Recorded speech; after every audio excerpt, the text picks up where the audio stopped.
Okay, just want to start by saying thank you so much for taking the time out to sit down and chat with me.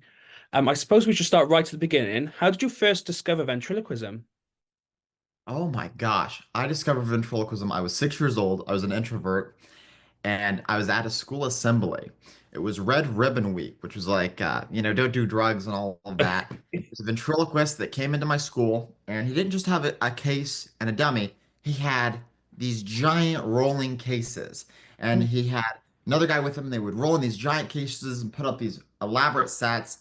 And he put on these shows that were educational and they were funny, and they had this array of monkey puppet characters, and it was just so captivating and it was magical. It was I'd seen magicians, but this was a different kind of magic. And I remember thinking, I want to do what he does. And it's been a ride in that and me kind of growing and working towards that magic and performing that magic for other people ever since. And since then I became friends with him and he's been a bit of a mentor to me. So it's kind of Oh. come full circle. It's been really neat. Yeah. So what was it like learning the skills yourself then? Obviously seeing the performance, how did you pick up your skills and your talent? Yeah, so ventriloquism is interesting because it's you're learning a lot of different things, and when I had begun, I thought it was you're learning everything at once, and it really isn't that way. You're learning the lip placement and being able to say certain letters without moving your lips. That's Mhm. kind of the ground floor of it. Then you're learning like, okay, creating original characters. Where do I get puppets? Do I make them? Do I buy them from someone else? Saving up to, get Yeah. the original designs and all that. That's its own feat. And so you're gonna learn, and then am I funny enough? What's my market? Am I performing for children or adults or families? That's very important. That allows you to figure out what puppets you need, what your material is. Um, and so it's kind of evolved into that. I now have an audience that comes out to see my shows. Before then, I was living in Dallas, and I was doing all kinds of different shows. I would do children's shows and corporate events, and my material was tailored to the event Mhm. versus uh, people coming out to see me, where this is the material that I've Yeah. written and I'm excited to display. Hmm. So that's kind of how you learn it. And the big thing now is it's like, what's next and what's your audience? Hmm. How do you cater to that? How do you stay, with social media, how do you stay relevant? And Hmm. that's what I'm working on. I've got some new puppet ideas that are allowing me to stay relevant and kind of cutting edge as much as you can being a ventriloquist. So You talked about those different steps to learning, and one of my favorite ventriloquists, Jeff Dunham, did a whole yeah. special about talking to yourself. Right. So that process, how did you kind of get used to the fact that you are essentially talking to yourself on stage? Um, it sounds crazy. There's a lot of ventriloquists that are um how do I put this into words? This is the first time I'm realizing this. That are bad because they look like they're talking to themselves. Mm. Does that make sense? Yeah, yeah, yeah. And then there are a handful that are really good because it looks like they're talking to someone else. Hmm. You get so used to this other puppet. Hmm. You get so used to the character, like I said, the manipulation of the puppet, the voice of the puppet, that it becomes kind of second nature, and it's more of what are you going to say through the puppet, and if you're improvising, what did the puppet just say, and kind of trusting it to be its own entity. It's kind of like how like character actors or method actors just kind of embody the character. You're kind of doing Hmm. that in the form of your hand in the puppet, and so. I mean, I'm trailing off. What was your question? The fact that you are essentially talking to yourself, how did you find that sort of experience of Oh, it was practicing in front of my mirror. It okay. was getting comfortable enough with the character, and then that turned into rehearsing material over and over again, performing that in front of audiences, getting bored of it, and then ad-libbing, and then going, okay, I'm funny enough to ad-lib, or this character is funny enough to ad-lib because of the situation the character's in. I'm gonna kind of trust that more, and then good ventriloquism. It's a comedy act between two Mhm. two different characters, Yeah. right? It's not the person, the straight man with the dummy, which is kind of what it's always kind of looked like, but it's more of this comedic fodder in this play. Hmm. So it's just a lot of practice. It was a lot of practice in front of my mirror, then on stage, and then on screen with the live stream, which was a whole different thing because you're reading comments and you're not really hearing a verbal reaction. So Hmm. a lot of different mediums to Yeah. to start thrusting different parts of your brain to just embody this puppet. Yeah, and you talked about those different characters. Obviously, as a fan of yours, I know that you also build your own puppets. So how Yes. did you get into that sort of that skill set? Man, I've always been very introverted and very artistic. That's Mhm. artistic, not autistic, although I probably am that as well. Um, I had a friend that started building puppets and he was posting photos on Facebook and they looked like the works of another puppet builder friend that I had and I messaged him. I said, "How did you do this?" And I kept pestering him and he's like, "Listen, I could tell you everything or I could just send you the patterns and you could play with them." So he Hmm. sent me a bunch of patterns which are essentially just two-dimensional drawings that you cut Mhm. out and you trace onto foam and then depending on how you glue or shape them, you get a three-dimensional shape. And so I started messing with those and those were kind of the base of, skull patterns and jaw Mhm. patterns, an arm. And I thought, I want my designs to look original. I'm gonna start varying from this and then build all kinds of different puppets of sizes and shapes. And it just kind of evolved from that. And each puppet I build, I'm wanting my seams to be tighter and my work to be cleaner. And I Hmm. don't want people to say, oh, this was made by a 15-year-old kid. I want people to say, like, this was made by a puppet builder and he's Yeah. fantastic. So I always kind of put myself, even with my ventriloquism, I've always kind of put myself up like, what's the standard and how do Hmm. I reach that? And that's Hmm. kind of allowed me to um, improve quickly. And so in the process of designing your own puppets, what Mhm. comes, do the characters come first to you when you build to that, or how does that process work? Yeah, that's a great question. It varies. I think it varies depending on the current inspiration I have. With my jackalope, Jackie, he was a voice that I realized I could do. Hmm. And then I was talking to a friend of mine, Bob Rumba, and we were trying to figure out the right character for him. Originally, he was going to be like a chubby guy in like a duck costume that works on the side of the road. And then we thought, well, maybe we could do something else with that. And so we just went through all types of iterations and rabbits were big at the time. Darcy had a rabbit. My friend Jack Williams had a rabbit. And he's like, what if you did a rabbit, but it wasn't quite a rabbit, like a jackalope? And you had to kind of explain it. And it was kind of like this mythical creature. And that could be his Hmm. crux. Is he mythical or is he just a taxidermy thing? Is he special or is he not? It's like the Hmm. thing we all wonder about in life, right? What's our meaning? And so it just kind of evolved from there. And then I took the character, started performing on TikTok, and that was back when TikTok the videos had to be shorter. So Hmm. the voice that was normally like this had to be kind of quicker. And so over time it got Hmm. quicker, and Jackie became more of my ADHD, you know, partner that I was babysitting all the time, and was asking me if I have games on my phone and that kind of thing. I've had I'm working on a puppet now where I have the idea for it.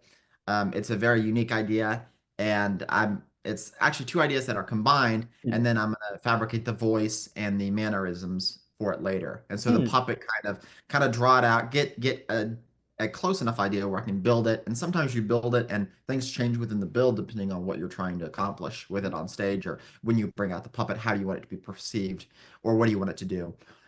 So it's really an evolution. I try not to stifle myself and allow myself to be inspired by different routes. Yeah. And obviously Yeah. you've mentioned Jackie, but one of my favorite personal favorites is Biscuit. So how did Biscuit come to be? How did Biscuit come to be? Biscuit was a backpack, if you could Okay. believe it. I'm always on eBay and all these sites looking around for things, and there was a little dog backpack that I thought that would be a great puppet. So I bought it and turned him into a little puppet, and I like the size. I like having different characters that relate to different people and ages and all of that.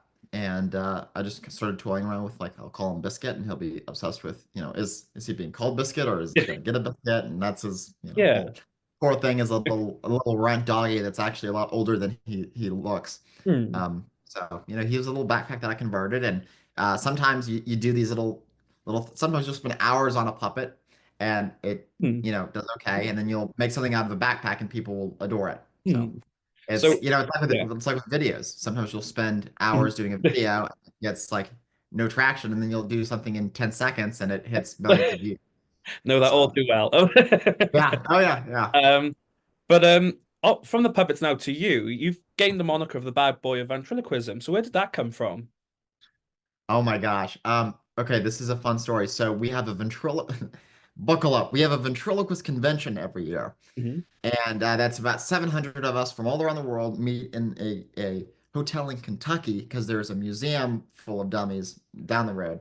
So we meet at this museum, and this was when I had started getting traction on TikTok, and I I was doing the live streams and my videos were going viral.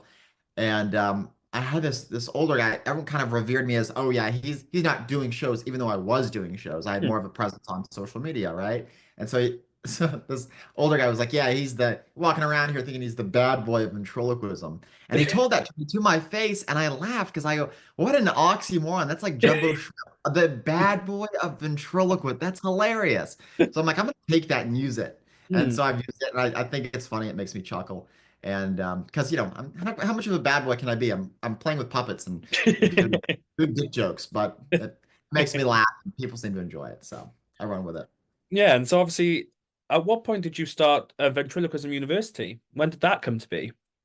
Ventriloquism University, I want to say begun a year ago, and Mhm. it's been this on and off development of like when I can get to it, and as I edit and put things together. But really, the impetus to create it was I had a lot of people messaging me going, "Where do I learn ventriloquism?" And I didn't want to just do like a one-off 5-minute YouTube video. I wanted to create the academy Mhm. for it. Like, where do you learn voices and writing structure and character development and placement for your lips. So when you say words, you can say them without moving your lips and all of that. And so I looked up to the people that brought me up in this art and I said, would you lecture on this? And I'm putting this thing together. And everyone said yes. And so it's been this fun development. And month by month, I'm adding new stuff to it and growing Mhm. it. And once I get this tour started, I'll be able to promote it a bit more because I've been kind of Yeah. scatterbrained. As I am five different people in my mind at once. Yeah. But yeah, that's kind of how it started and how it's begun. And it's been Mhm. snowballing and benefiting the community. And that's my goal is I want Yeah. to introduce people to my community through the university. Yeah. And so there's sort of training videos and hints and tips as to how to pick up the art. Okay. Exactly. That's Mhm. fantastic. So you did mention your tour, Damaged Goods.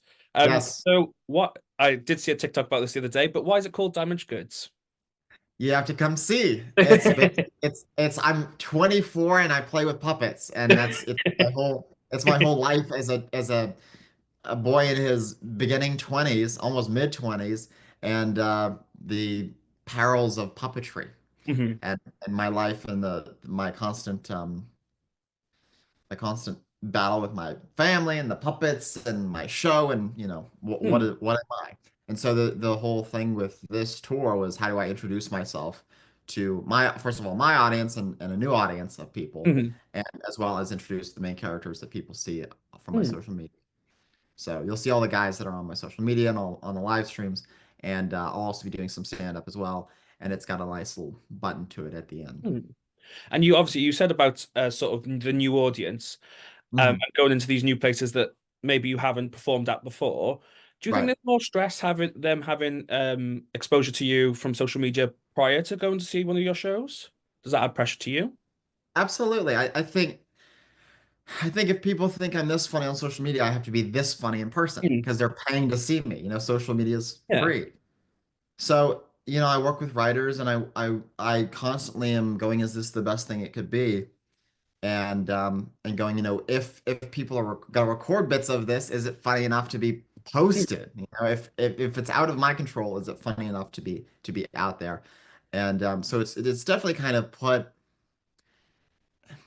paused things in a way for me because I'm super analytical about everything I do. I'm going, okay, is this right for the show? Is this gonna reflect what I'm trying to do positively?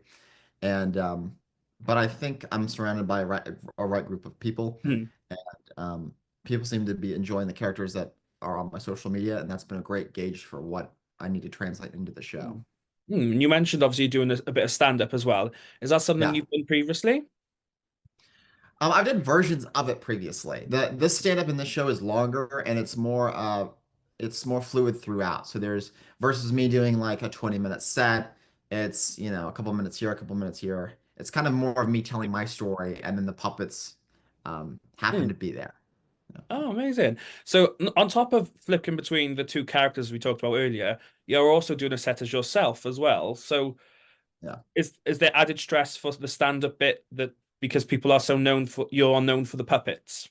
Yeah, there's a lot of stress. I think my biggest desire in doing this tour and doing this producing this show is wanting to convey who I am Hmm. before I introduce the puppets because people will get to know.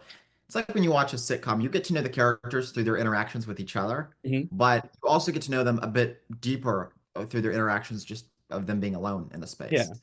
That was my goal is to kind of monologue and talk through some of my uh comedic perils on stage and then have the puppets be incidental and their occurrences be unplanned Hmm. throughout the show. Okay. So you mentioned it a bit, but what can people expect from the Damaged Goods tour? Puppets, comedy, and chaos. Wow. And an 18 plus, it's an 18 plus Mhm. thing because I get a lot of people. I would say my social media is 18 plus, but I get a lot of like moms and grandparents and stuff. They're like, I watch your videos with my grandson, and I'm like, why? Like, does it go like, are the innuendos just going over their heads? If so, great. Um, but I'm really, and I'm not cursing every 5 seconds, but I'm wanting to be able to do more adult humor. And Hmm. so it's an 18 plus show and it's a lot of fun. It's got wacky characters and they're all somewhat a part of me in a weird Hmm. way.